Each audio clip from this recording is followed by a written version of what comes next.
ये कहानी है एक शहर के उस घर की जहाँ 8 साल का विवान अपनी माँ के साथ नया नया शिफ्ट हुआ था। एक दिन माँ बेटे बाजार गए।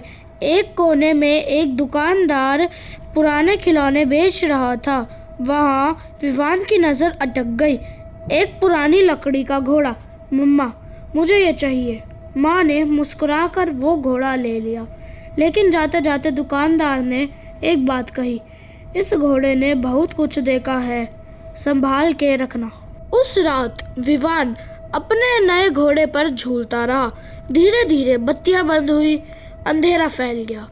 विवान की आंखें बंद होने लगी, लेकिन तभी उसने महसूस किया घोड़ा अब भी अपने आप हिल रहा था।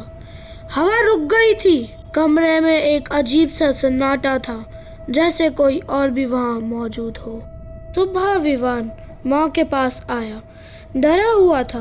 मम्मा, एक लड़की आई थी, कह रही थी कि यह घोड़ा उसका है। माँ हंसी, सपना देखा होगा।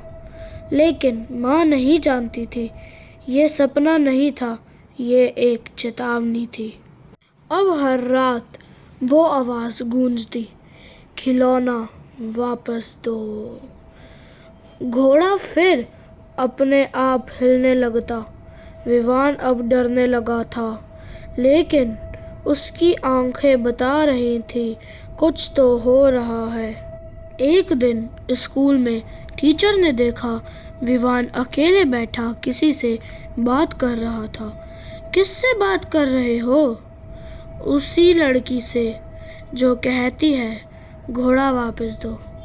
अब वो अजीब अजीब तस्वीरें बनाने लगा।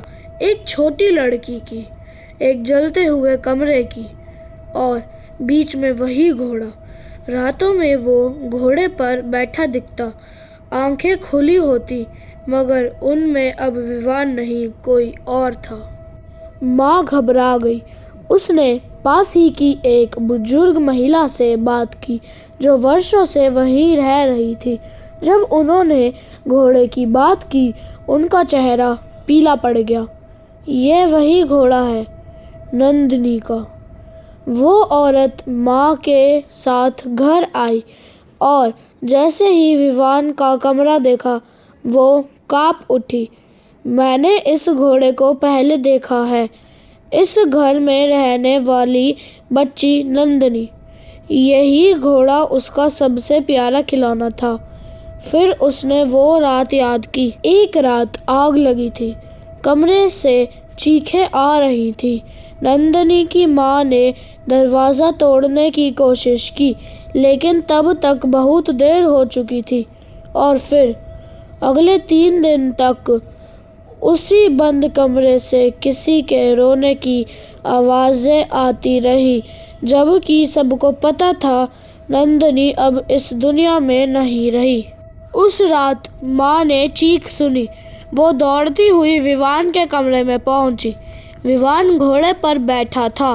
कमरे में अजीब ठंडक थी, हवा रुकी हुई।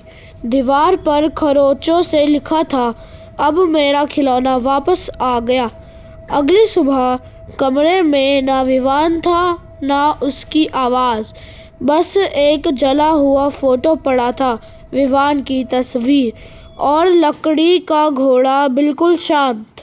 कुछ दिन बाद वही घोड़ा फिर से उसी दुकान पर रखा गया।